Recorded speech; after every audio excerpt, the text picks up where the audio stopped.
Labdien! Man sauc Inta. Uzaicinu jūs interesantā sevis izzināšanas ceļojumā. Likteņu stūri. Kā savu dzīvi vadīt, varbūt tādu, kā jūs to vēlaties. Es pie daudziem skolotājiem mācījos, un šeit ir apkopota tāds konspekta veidā pats svarīgākais, kas palīdz maniem klientiem, man pašai savu dzīvi veidot tā, kā es to vēlos, nevis kā autopilots mums automātiski vādā. Tātad, ja gribam labāku dzīvi, tad sāc stūrēt ar šo stūras ratu. Kas es esmu? Sāksim ar tādu pirmo, kā teikt, pogu, pedāli vai rādītāju. Es esmu Inta Valkovska, personības izaugsmes apzinātības trenere. Tas ir viens tāds mans apzīmējums. Es esmu mamma 3 bērniem, es esmu sieva vīram, es esmu meita, es esmu personība, es esmu augstākā apziņa, kas caur šo ķermeni izpaužās, arī tāda versija. Un katram šim ir dziļāks izskaidrojums. Es iedziļināšos nedaudz vēlāk, tagad tādā kopot informāciju. Vispirms, kāpēc atnāci, kāpēc interesēja, jo tādā veidā, kā taksistam nozīmēs maršrutu un dabūs atbildi, atbrauks tur, ko gribēs. Tātad, kur dzīvē jūta diskomforti un kur gribas kaut ko izmainīt. Noformulē, kur gribas kaut ko izmainīt un visu klausīšanās laiku patur prātā to un caur to mēģina atbildēt, atbildes sagatavojot lapiņu, kur uzrakstīt, ja vēlies tā intensīvi piedalīties šajā pasākumā. Tas ir meistarklase, intensīvs transformācijas process, arī jaunas iemaņas iegūsiet. Tātad noformulē, lai iegūtu savu atbildi. Ko es atnācu? Atnācu, pieņemsim, veselību uzlabot kādu konkrētu, vai atnācu tur attiecības uzlabot, vai atnācu finanses uzlabot, kur ir kaut kāds diskomforts, šķērsli, kur gribas kaut ko mainīt. Uzrakst uz papīriņu var, un beigās paskatīties, vai dabūs atbildi, vai tikai kaut kāda skaidrībā. Tātad zemapziņā mums ir 95%, milzīgi ietekme uz mūsu dzīvi. Tā ir visprāts spēcīgākā daļa. Tā aizsargā un liek darboties ķermenim. Patiesībā mūsu zemapziņa strādā tikai mūsu labā, kā tāds miesas sargs, bet problēmas tur, ka viņi pēc vecās pieredzes, un tur ne viņa parāk laba ir bijusi, un tad viņš automātiski pat nelaiž mūsu labos notikumos, jo viņai tāda interesanta šķirošanas sistēma ir. Un tā uzglabo atmiņas, emocijas, enerģiju, tā kontrolē, vada visas mūsu sajūtas. Vairāk kā 98% no tā, ko darām, domājam, vai sakām, ietekmē mūsu zemapziņā pastāvošas programmas. Liekas, ka mēs to darām, bet tas jau automātiski ir zinātniski pierādīts, kad pirms mēs nospiežam, teiksim, mašīnai pedāli, instinkts jau ir nospiedz jau gandrīz to pedāli. Pēc vecās pieredzes, ja tas ir profesionāls šofers. Zemapziņā prāts nedarbojas viens pats, tam ir vajadzīga doma, ideja, un tas ir tāds rādītājs, kur stūrēt, kur virzīt, ka tāds norāda. Par to tālāk arī būs sīkāk. Zemapziņas prāts izstrādā plānu pēc tās domas, nodoma idejas, un lai realizētu to. Ideja ir kā sēkla, ja to iesēj zemapziņā ar domu palīdzību. Ja vien ar apzinātiem centieniem tu necentīsies tieši ietekmēt zemapziņas milzīgo spēku, tās ierobežotais, robotiskais reakcija klāsts vadīs tavu dzīvi autopilotā, kā es saku. Tā pretosies taviem labākajiem centieniem, pat jaunām idejām. Viņa nemīl jaunu, jo viņai tas liksies kaut kur varbūt bīstam, un viņa centīsies kaut kā, man nepatīk turiet, es negribu to dzirdēt, es negribu šo klausīties, jau varat sākt izsekot, kas ar jums notiekās, kādas ķermenī reakcijas, vai atslābuši, vai saspringums, kādas domas galvā skraida, pierakstiet to varat arī, tā jūs redzēsiet, kā notiek pretestība jaunām kaut kādai informācijai. Taču nav grūti strādāt ar savu zemapziņu, ir tikai jāapzinās, ko darīt. Zināšanām jābūt, ko es arī šeit jums došu, neraugoties uz savu spēku, zemapziņu pakļaut apziņai. Tātad tomēr ja es esmu apzināta būtne, nevis autopilotā, tad mēs varam mainīt savu dzīvi. Tā seko savām pavēlēm, reaģējot uz tā izsniegto informāciju. Tā nespēja atšķirt realitāti no iztēles. Nu, pieņemsim, ja mums kādreiz bija bail tur no kāda suņa vai ko, mēs varam iztēlē iedomāties, vai suņi ir mīļi, un tādā veidā pārrakstīt šo veco pieredzi, kas neļauj varbūt iegādāties suni vai neļauj mīlēt suni, toties pat sunim neļauj attur no tā. Un tādā veidā mēs varam mainīt un būt draugi ar suni, piemēram, tādu piemērs. Autopilotā zemapziņa vada tevi.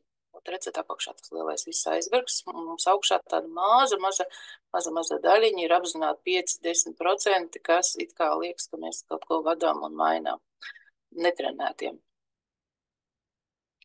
Bet, ja sākam trenēt, saprast, kā darbojas, kas tur mūsu zemapziņā ir, savus tekstus, ko mēs runājam, novērot, ievērot, tad arī var sākt kaut ko mainīt.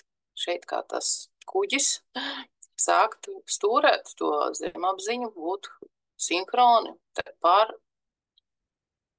pārmainīt programmas, pārinstalēt, restart, uztaisīt delete un restart.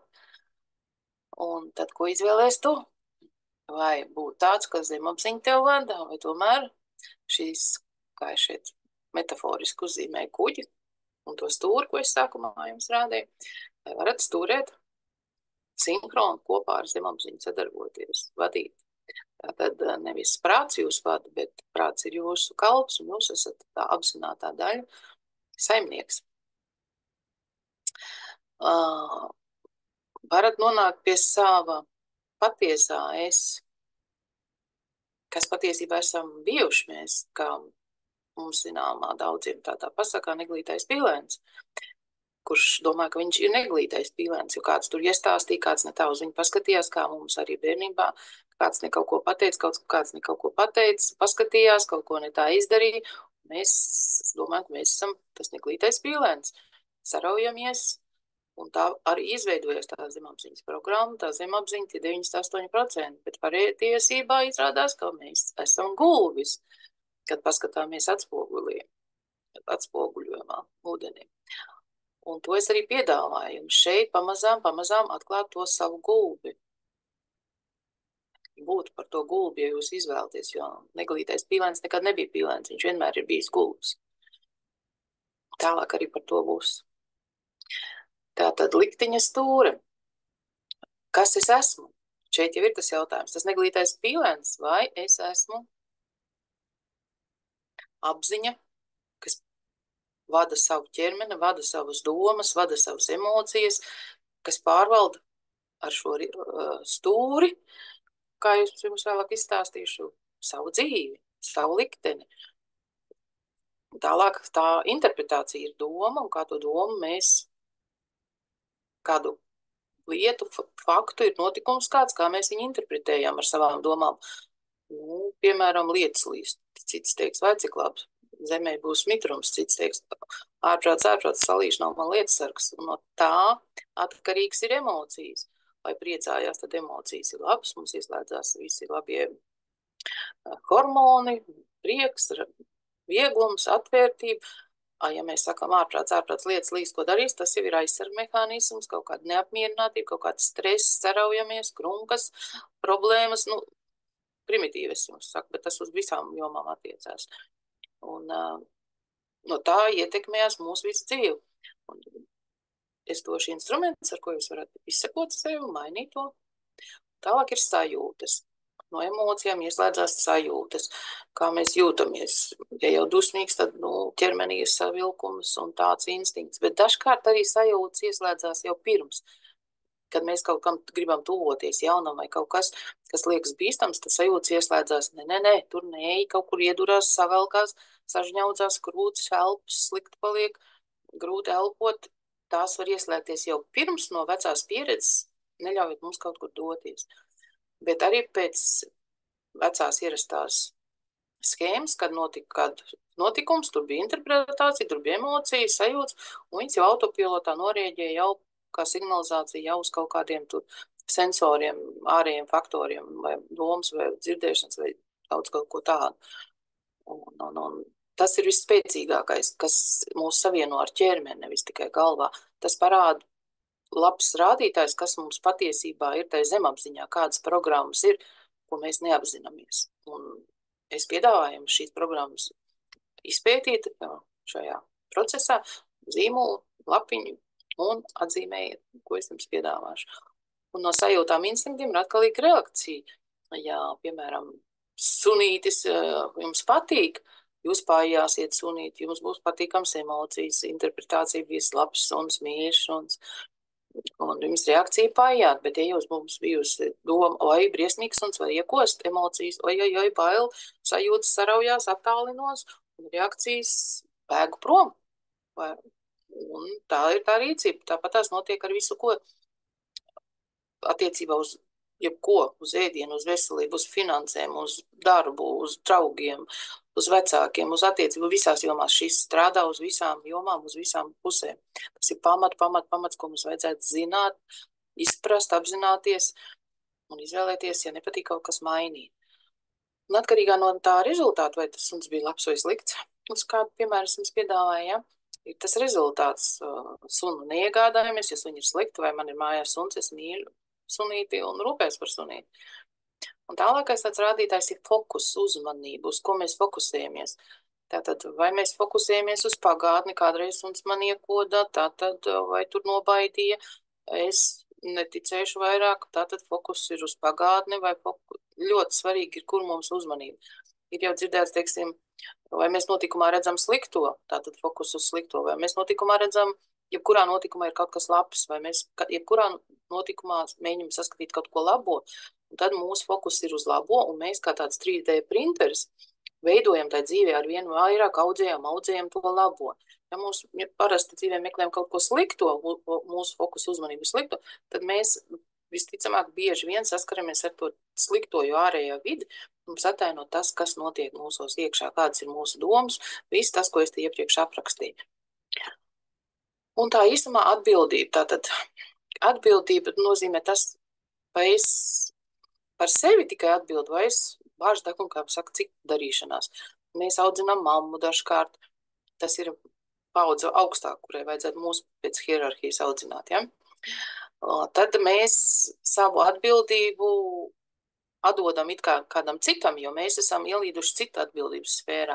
Ja mēs priekšniecību tur pārāk bieži kritizējam, tad mēs atkal ielienam viņu atbildības sfērā, un tādā veidā kāds noteikti arī mūsu atbildību paņems, mēs savu atbildību lejam. Bet patiesībā tas ir vislielākais spēks, kur mēs varam iegūt savu spēku, ja jūtaties bezspēcīgi, nespēcīgi, tad tas šeit ir tas atbilde, kur atbildība ir meklējams spēks. Ja es esmu atbildīgs, to es arī jums piedāvāju šeit, apzinātībā būt atbildīgam par savu domu, savu interpretāciju, savām emocijām, sajūtām, reakcijām, rezultātiem, fokus uz sevi. Es atbildu par sevi, katrs var tikai sevi ietekmēt, un no tā arī mainīsies viņa apkārtējā vide. To es piedāvāju tālāk arī šajā meistarklasē jums praktizēties. Ejam tālāk, kam interesē.